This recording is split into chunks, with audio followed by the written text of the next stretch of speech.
Okay, so I think we are ready to start our fifth panel. The focus of this panel will be mostly the questions of organization and the strategy of the left with regard to the other organizations in the civil society and the society overall. As you can see, we have appropriated the advanced technology to help our cause, and we will use it in one of the presentation. Our presenters today are Vuk Vuković from the organization Gerusia. He will talk about left organizing and the question of political parties. To what extent can we use these classical models of organization to achieve political goals? So this is one of the classics. And Jovica Lončar from organization Breed will talk about union organizing. So another classic organization in the advanced capitalist societies, to which left needs to have some kind of appropriate response, either implementing this form of social organization, that is organization of the workforce, or trying to change it in one way or another. Vuk will go first with the question of political organizing and this dichotomy of thinking big and small with regard to political parties, and then Jovica will take over and have his presentation with regard to the union organizing. Each will speak for about 20 minutes, and then the usual discussion. Vuk. Yeah. Thank you, Vuk. Jovica, it's time. Thank you, Mislav. Well, I have to say that after this Vuk's, I think really brilliant analysis, it's going to be really easy for me to talk about some trivial stuff that I intended to talk about. And I also have to say that I have decided unilaterally to change, or maybe to widen a little bit my title and presentation. So I'm not going to talk only about union organizing, but I will also try to say something about the position of the left and what the left has to do with union organizing. So my new title actually is now Union Organizing. What is it good for, and what left has to do with it?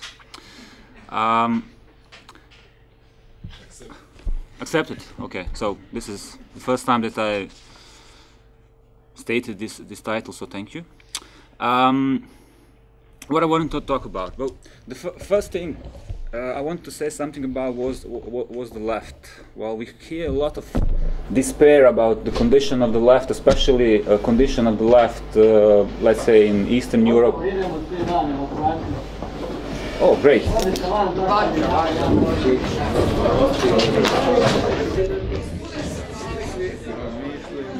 Terror.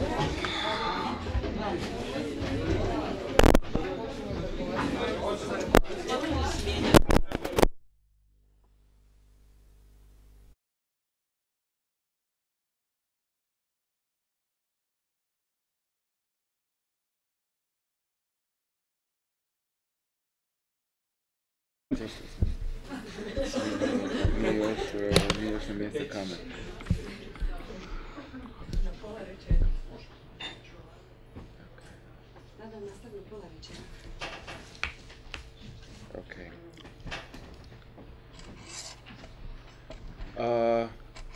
So after this rude interruption by the Croatian Employers Organization, we can continue with Jovica's. Thank you, Mislav. Okay, as I was telling you before, my plan was to actually to present a couple of pretty trivial things concerning the organizing on the left and also concerning trade union organizing and so on. And Actually, I wanted to start with the goal. We should ask ourselves about the goals that we want to achieve, and of course the means of achieving these goals. The main question is, what is our goal? I would say our goal should be to regain power, to make impact on society. And now, of course, easily to say, but how should this be done? I really like, as I stated before, Vuk's analysis, especially the part about there is no revolutionary movement that is waiting out there, and it just needs some kind of avant-garde that is going to come and show the way. Something like that, I also believe, I hope we all believe, doesn't exist. And if we want to change that kind of perception, I think something that Sasha raised before, and that is knowledge production, is of uttermost importance. But before we start with this trivial stuff, I want to show just one short video which is in line with this analysis that Vuk gave about revolutionary movements and what task is ahead of us. So Mislav, please.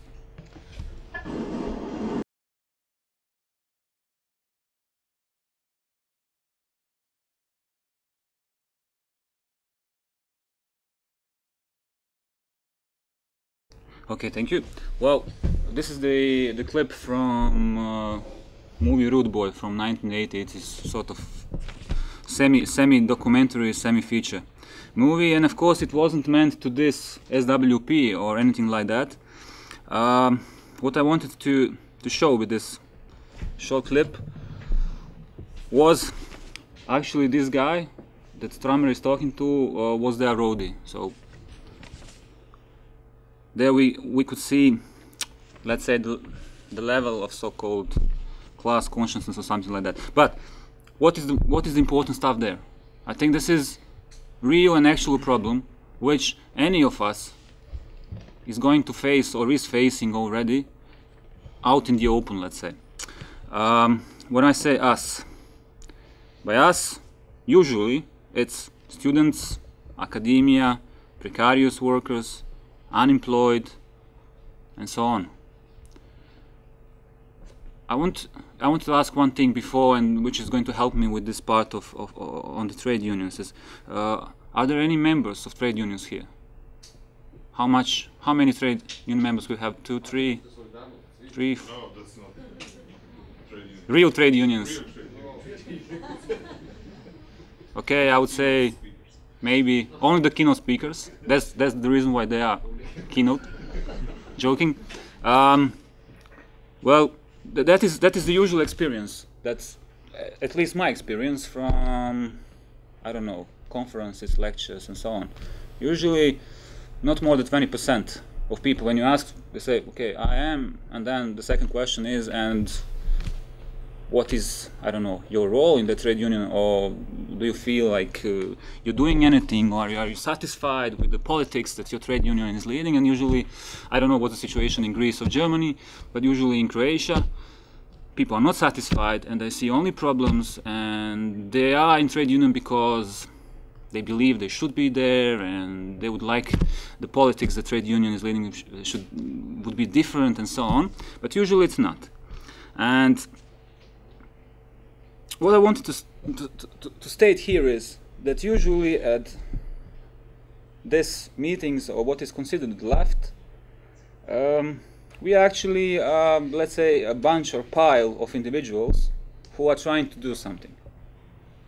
And the question is now, how to do it?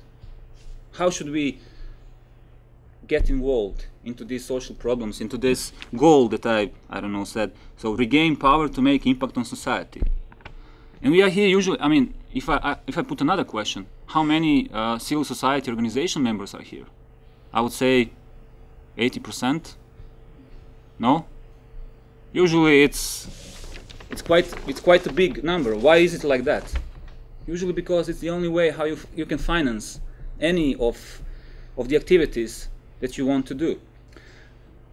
But if we are talking about organizing this pile of individuals which have this left, let's say, sentiment and would like to change something, I believe there are a couple of, or not a couple, but a few prerequisites that must be fulfilled if we want to do anything. And I will come to this other question, other section of union organizing through this. So, 3 things, and most of them have been already mentioned and analyzed by Vuk, so I'm just going to state them and then say a couple of sentences of each. And please, don't hesitate to interrupt me, because actually my point here is not to I don't know, to give theories, but maybe just to share some kind of experience that I've had here in Croatia. I don't know what the situation is like in, I don't know, rest of the Europe. I know a little bit about Slovenia, maybe Bosnia and Serbia, but that's it. So I will try to talk about the experience that I had or we had here in Croatia. So the 3 prerequisites that I think that are really important are: the first, the knowledge; second is widening the basis of people that are involved into something like this, like he said in this clip. It's all of none. It can sound like, oh, there's some hippie something blah blah blah gibberish, but actually I don't think it's like that. Broadening or widening base of people is really important. And then we come to the third and really important prerequisite, and that is financing. That is really something that I think is not stated or not stressed like it should be when we come to these talks about the left. We are usually in despair, everything is bad, we are trying but we are not doing much, academia is like it is, this what happened before 90, it was also not real socialism, and so on and so on. The knowledge. I mean, I won't talk much about knowledge because Sasha told almost everything that I wanted to tell, and also Vuk with the analysis, with the lack of data that we have, with the lack of archives that we have, the lack of history that we can use. And that is one really big problem that we have here, because we were robbed of our history, and if we want to do anything, I think it's really important to get that history back. And how should we do it? I think there is no other way than through gathering knowledge.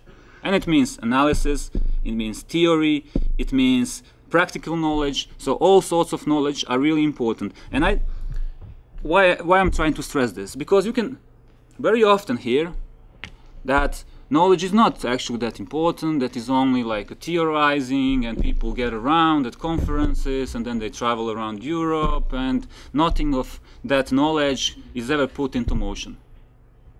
Of course, it can be like that. But I think the problem is not in the knowledge or this knowledge production itself. I'm not now talking about the academia. I'm talking about this type of knowledge that, let's say, trade unions should produce, or we as civil activists are trying to produce, so the real knowledge. The problem is in this part, put into motion. So practical testing of the knowledge that we are gathering.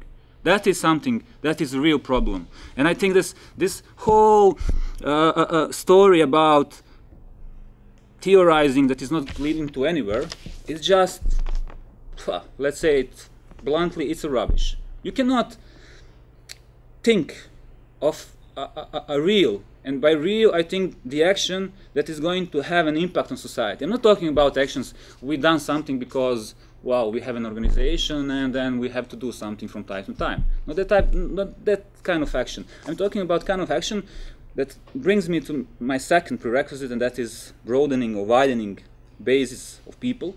That kind of action. So that is an action which is capable of involving new people. So people which are presently just pile of individuals who maybe have some kind of left sentiment, but they don't actually know how to, I don't know, connect to other people, where to start, maybe because they don't have knowledge, or they don't have time, or because we live in this capitalist organized society where actually time is the biggest resource that you have or you don't have. I'm talking about all of those people, and if we want to have serious action. I think that one very exact criteria is how many new people are we able to absorb into something like that. For instance, here in Croatia, we had actions like that. I mean, maybe the two most, I don't know, known about were a fight for public space, which has been taking part for the last, I don't know, 6-7 years, let's say, or the struggle for publicly financed education that was going on among other places here on this faculty. But not only that, I think that we also should look, and that is a part where I think that this research should really come into this whole story. We have to search for initiatives, actions that took place maybe before, let's say, our time, and by our time I think when you, any of us got involved, because things didn't start with us. When we were starting here this struggle for publicly financed education here at this faculty, most of the infrastructure was something that was fought for at this faculty, and I'm talking about student infrastructure. So we had place here where we could organize. You've been there, so that's that cafe that this morning we had cafe. It was something that was fought for with the administration for 15-20 years. It was the place where people could get, where it is, and it still is. So after 23 years, it is still self-organized. Many people say, okay, but that is only a place where people come to drink, and you have always the same people, and they are not really revolutionary, or they're not even concerned with something that we could call progressive. And of course, are there some people who are like that? Of course they are. But on the other hand, that was one of the main resources that we had, along with others, of course. And these others are also journals that we were publishing, that were financed, partly financed from the faculty administration, and it was also not given to the students. It was fought for. And so, to be a little bit shorter, what I want to say is that it's really important not to just say, okay, things started in 2006 when we started this struggle for public spaces, or in 2009 when we came along and then this great struggle for public education started. I think that we should include a lot of, we should get a knowledge about things that were taking part before. For instance, I'll just give one short example. Fight for youth clubs. So in Zagreb, let's say from the middle of the 90s to the middle of 2000s, let's say, one of the most serious social movements, let's say, especially among young people, was fight for the youth clubs. And I think that it's not recognized enough, the importance of something like that. Usually, it's said like with this cafe that we have here. Okay, but I mean, they're doing it for the fun, and now people are financing themselves through that, and there is no ideological story, blah, blah, blah. Of course, a lot of it is true, but then again, there is other part of the story. If we have been able to widen this basis of people who are involved, then I think that we accomplished something that is really important. People who were before, as I said many times now, just a pile of individuals, now get the opportunity to finally become organized. To become organized power that is potentially able to do something. What's the problem now? Of course, the financing, resources. How are these people going to live, for example? So I have here one pretty simple calculus I've done. So in Croatia, gross minimum wage is around 400 euro. Net minimum wage is 300 euro. It means for one person who is going to live on minimum wage, and for this minimum wage, you cannot rent an apartment. You can't, unless you're going to rent it with 3, 5, 4 people, and so on, and so on. But if you won't have, and now when I say if you won't have, I'm talking about some of the organizations that Vuk described before. So if this organization wants to have somebody who is going to be professional in that organization, in Croatia you need at least 5,000 euro per year, at least. 5,000 per year for one person. Yeah, 5,000 per year per one person. Now here is one important question which I want to ask everybody, and that is there here anybody who thinks that serious left politics could be led non-professionally, so by volunteers? I'm not saying now that everybody should be professional, and no. What I want to say is, let's say, usually these left organizations, I mean, in Croatia, when I say usually, I mean my experience in Croatia, are 5, 10 people, let's say. Sometimes they're bigger, but usually it's 5 to 10 people. What I want to argue is, if those 5 to 10 people are not able to have one person who is going to be professionally involved, and that means that these 4 or 9 people are going to, let's say, I don't know, somehow find resources for this one person who is going to be professional, then you cannot do anything. If you are able to do something like that, then our volunteer work could do something and could do much. That is what I want to argue. Of course, if somebody, because I know there is a lot of people who say, no, it's not important. I mean, we should do it like, let's go to the squares and we're going to do it in our free time. I will work till 5, and then afterwards I will come to the square, which has been taken by people who can come in the morning because they are working night shifts. And so I think there is a limit. So all this, let's say, Occupy movements that have been indignados in Spain and so on, this is what I describe as this second prerequisite. So how to widen the base, and it's great. And I think it's one of the, I don't know, maybe it's hard to imagine something other that could be done, because as Mario described yesterday, it's really difficult to widen the base through trade unions, for example, or through civil society organizations, because their logic of function is just not like that. I think so. I mean, I haven't seen that some widening of inclusion of new people came through trade unions or civil society organizations or something like that. But a lot of new people came through movements as these Occupy movements were in the world, and for instance what we had here in these regional settings. But I want to stress one more time here. So financing is really important, and we should talk about it. Where are we going to find these 5,000 euro? And now we are talking about minimum. I mean, how are you going to live for 5-10 years on minimum wage? I mean, it's not something that is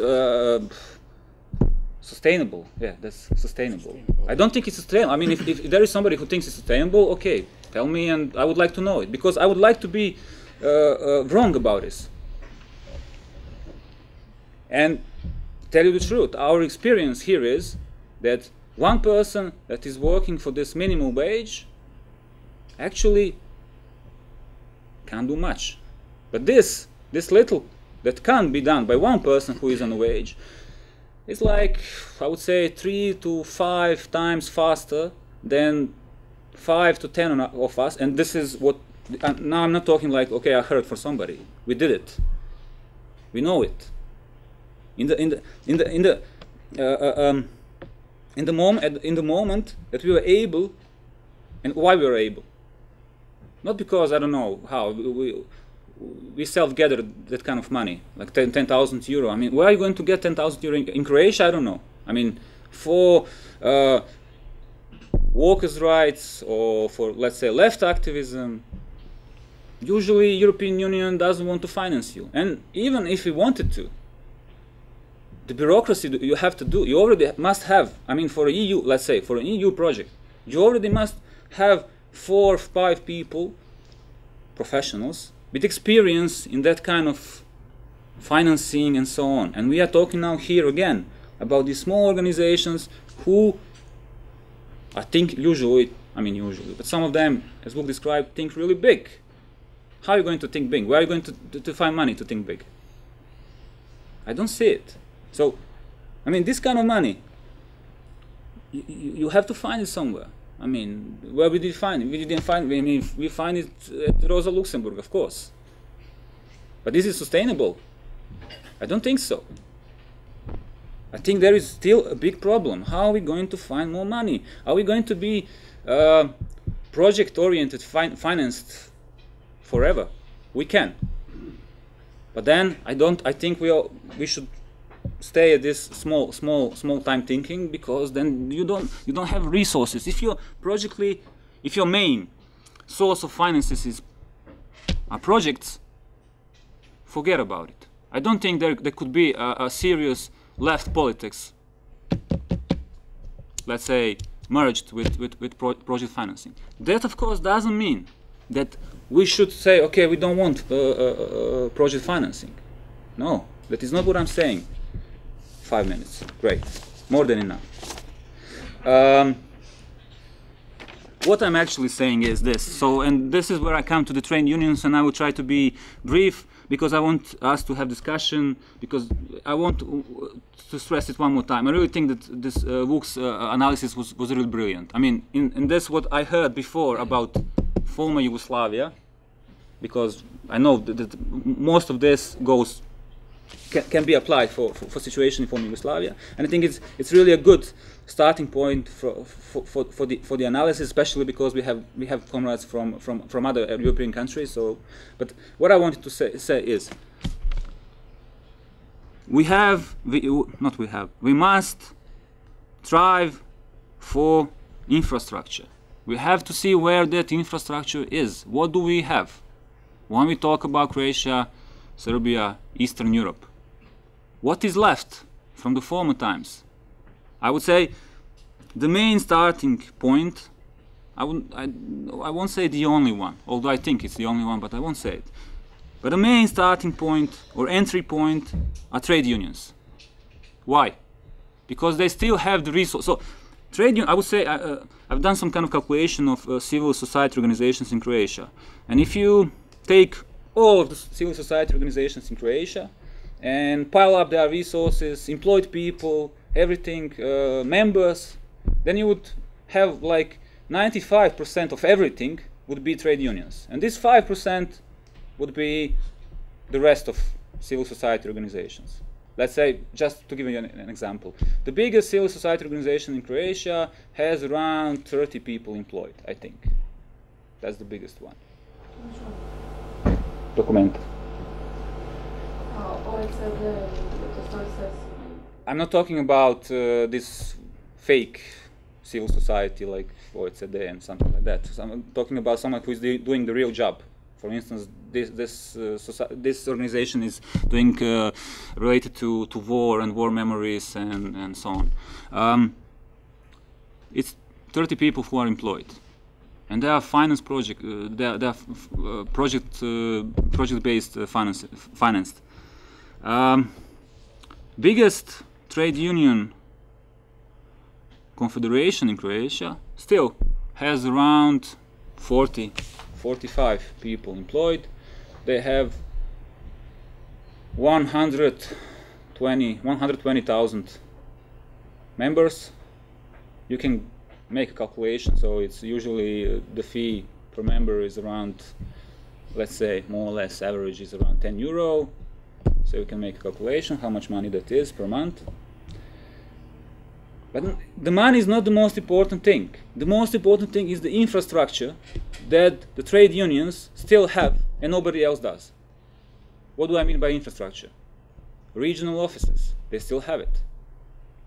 25 years ago, this confederation that now has 40 people employed had 800 people employed. And so now you can maybe, we can get the sense of what it means in terms of knowledge production, analysis, archives, everything, to be cut from 800 people to 40 people. And they still have to do this regular stuff, collective bargaining, workers' rights, tripartite, how is it called, this shit? Tripartite partnership, dialogue, and all the stuff that we imported from the West. That is, I mean, one also very important thing to state. It was imported from the West.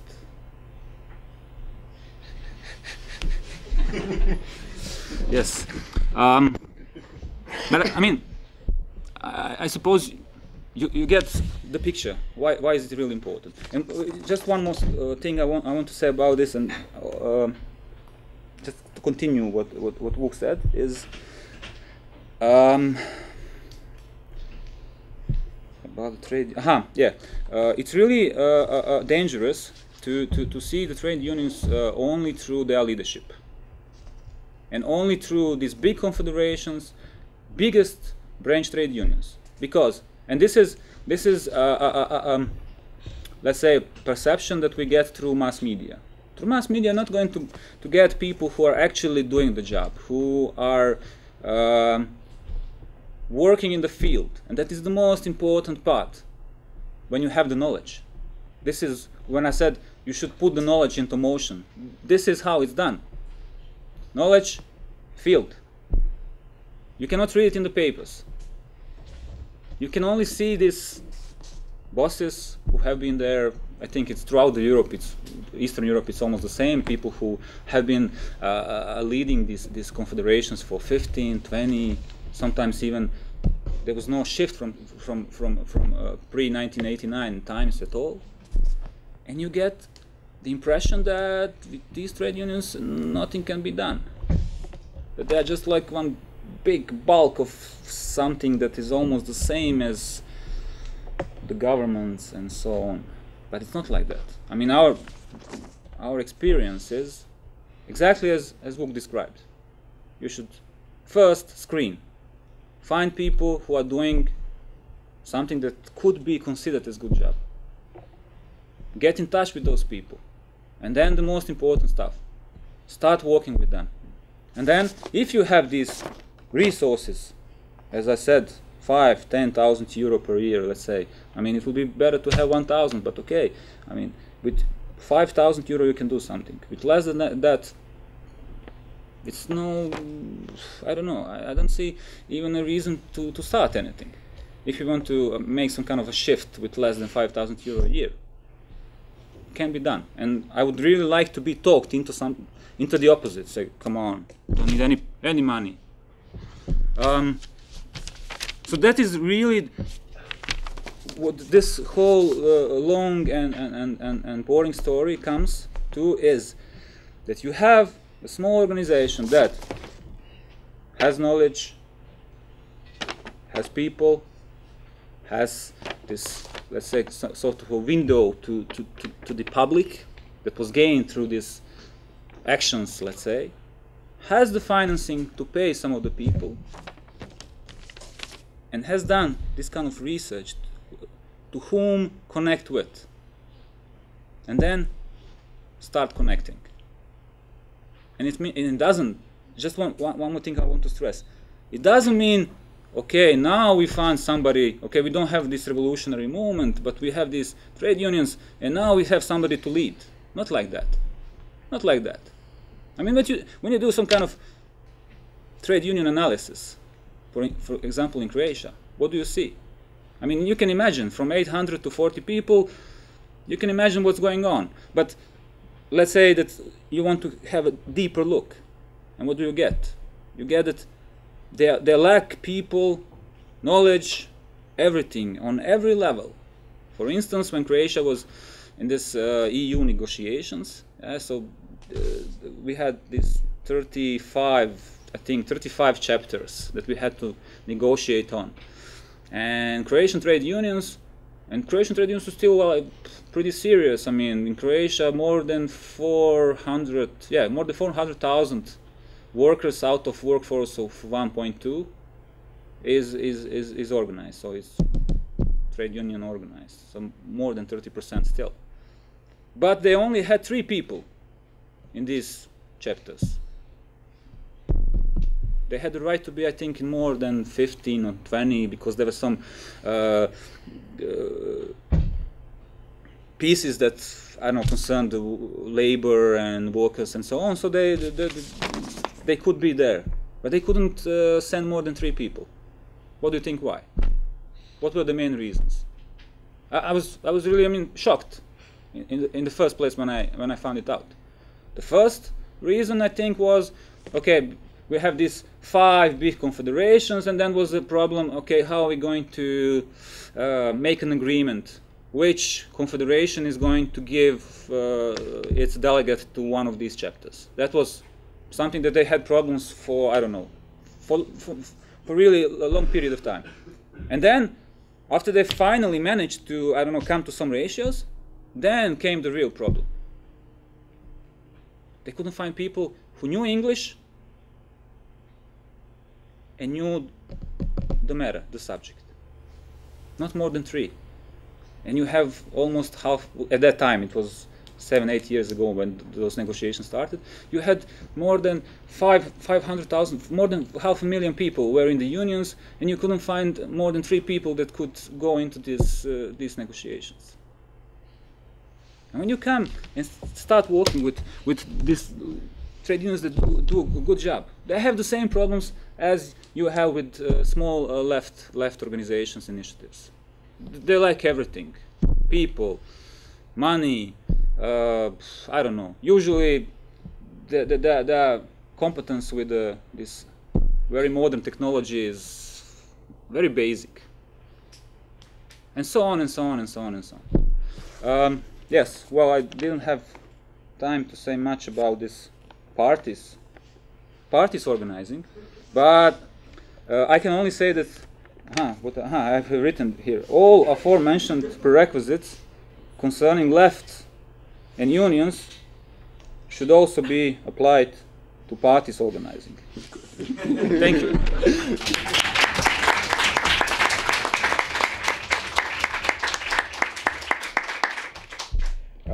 Thank you, Jovica, for articulating many important questions with regard to the sustainability of the left. In bad English.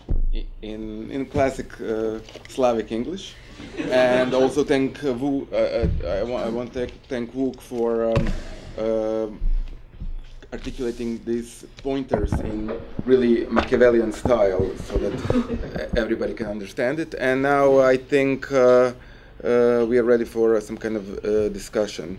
First in regard to the money we need, and then the other issues. Maximum 15 minutes.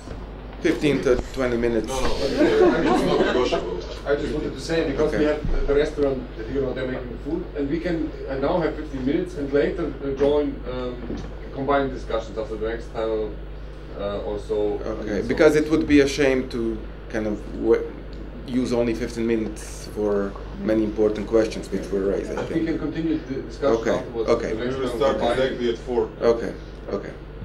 So I think that will be enough for 3 That questions. discourages people to ask. Yeah. Don't be discouraged. The food is coming. Well, everybody agrees with you, we need money. Yeah. So I have a problem with the widening of the base, because it's usually only discussed about the way the widening base in Croatia goes is usually by some personal context and some personal motivations, and it's not really, well, it's always like first we include people we like and know and think they may have some hidden potential, and then we work with them for a year or so, and then nothing happens. And it's a big problem. The lack of new people who are becoming a part of this unarticulated left is that it's really hard for them to become autonomous in public debates, to become autonomous in decision-making processes, and to take on jobs that they can do on their own without supervision. For example, you are the great example for that, for including a lot of people in young anti-fascists, and then working all job practically I was not by talking, 2 or 3 people. No, I was not talking about something like that. I was talking about blockade that we had here. That kind of fighting the base. So you must have some public action. I'm not now talking about, actually, first you must have something that is going to include a lot of new people. And then what is going to happen? I don't know, somebody is going to be interested more into, I don't know, anti-fascist activism, somebody is going to be more into labor activism, somebody may be into LGBT activism. That doesn't matter. I think what matters, what we had, and that was my experience, I suppose. We had here, I don't know what, maybe 50 people started organizing it, and then for 2 or 3 weeks, it was like 500 to 1,000 people showing up each night. Also, this Varšavska street, this public space that was fought for, it was pretty much the same. I would say it was organized mainly by two civil society organizations. So basically, 15, maybe 20 people. Okay, but I was trying to make another point. So even at that point where you have like 40 people, you always have like 2 or 3 people doing all the job. And then even if you do some kind of professionalization and you find some money to finance it all and so on, you always have this problem of the person who are so-called professionals or are now starting to get some money for what they do. The work overload on them is always by far bigger than the real strategically positioned organization should have. So I think that this is what Luka Mesec was talking about yesterday, and he put it nicely. The part of when the IDS, the Initiative for Democratic Socialism, started functioning on direct democracy, on direct democratic basis, and at some point, in order to include more people, you have to stop being organized in direct democracy, because you have to introduce a lot of new people into it, and you have to have some form of decision-making process. And I think that maybe for us who are in Croatia, who are still we aren't really articulated as in the frame of one political subject, and I think this is really the biggest problem for us. And I think that one of the problems of not having this articulated political subject is this problem of decision-making process. Because we started with direct democracy in 2009 or something, and we have a lot of problem in organizing the sharing the responsibility in this kind of a process. This is what was the biggest problem for us in our organizations with the direct democracy. So this is what my problem is. Even if you find financing, so for example you can have self-contributions and so on, like fees like unions have. So even if we were to do that, then we still haven't resolved the problem of decision-making process and the introduction of new people into the already existing rules and behaving according to those rules. So I think this is maybe one of the topics that we haven't articulated, we haven't really discussed, and I think this is one point where we keep getting lost. Yeah, I wanted to relate to this because I believe that this kind of problematic is pretty serious on the left and pretty present in every of our contexts. And I think maybe I will propose to articulate it like this, that at this point, at least in the context where the left is really marginal, like Serbian, the problem is that you don't really have people don't perceive and are not willing to perceive the distinction between just statement or something that someone thinks about something and the knowledge. And of course this should be obvious, and if someone has the knowledge, he should be able to articulate things and to produce the analysis or to make a resume of his analysis within the discussion, so that the difference of the gravity of what he says is obvious.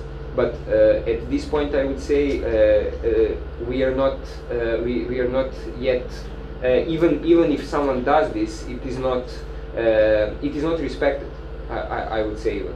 And this is the problem, and also linked to the finances. What do you get when you? Of course, I totally agree. When you have the people financed, if this thing is accepted, then those people are probably going to have the toughest time because of the quantity of work they have to do. But on the other hand, also one of the ugliest things that happens when you don't accept money and you say, okay, let's work voluntarily and so on. You have this. I think Vuk talked a little bit about it with this ethics of conviction, because if you work voluntarily, then you understand your work as a sacrifice, and then you cannot be wrong, because this sacrifice is a proof that you are doing. You don't have any ugly interests in the thing, and so what you say is for sure the truth. And I believe that the opposite is the case, because when you have the people, this is a way to become uncritical. You know you are doing this because you are not using your free time to get a beer or whatever, but to do the leftist politics, and then you don't really need to think about things.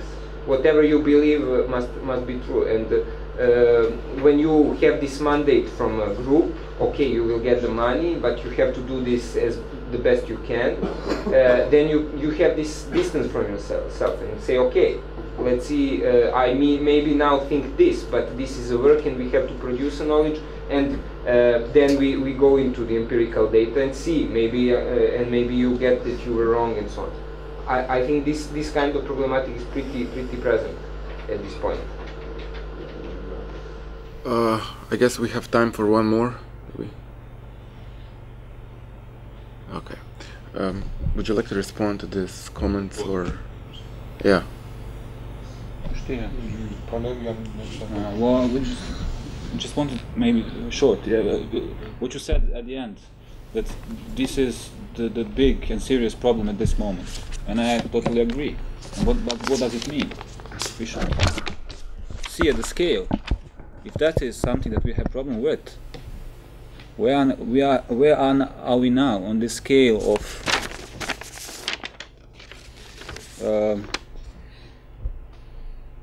regain power to make impact on society? I'm not saying this is not a serious, what Andrea said, yes, of course. And that is a problem that you're going to have when you start organizing yourself.